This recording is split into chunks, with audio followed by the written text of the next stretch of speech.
In the last section, we just about finished up our Docker Compose file, but you might notice that we made absolutely no mention of any ports inside this file. And so as it stands, nothing is exposed to the outside world, and our browser cannot connect to any of the different servers that are listed inside of here.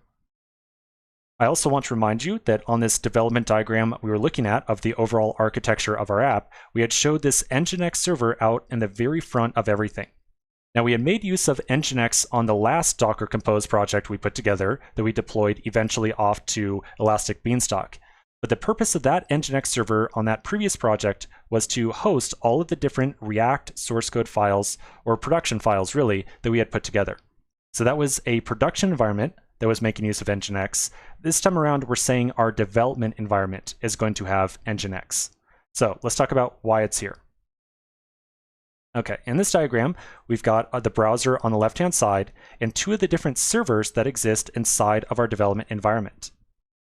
Next to the browser is a list of some of the different requests that the browser is going to make to our environment.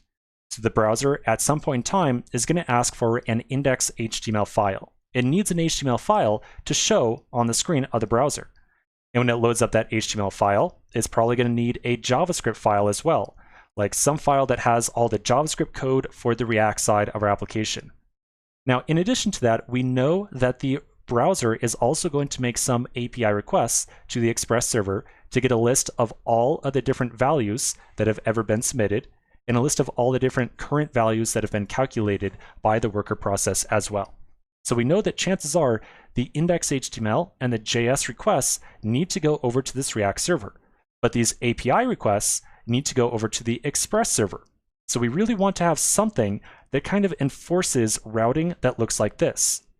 But as it stands right now, we don't really have any infrastructure whatsoever to kind of take these requests and send them to the Express server, or take these requests and send them over to the React side of things.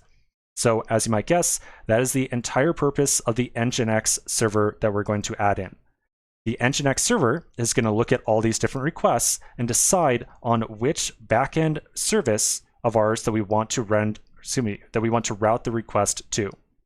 Now, before I show you the diagram to explain how that is done, I want to remind you something that we had written into the source code of both our client and server projects. So if you didn't watch the videos on us putting together all the source code, you might have not seen this, so you probably didn't seen it, but let me just very quickly show you something on the client and server sides. In my server directory, I'll find the index.js file.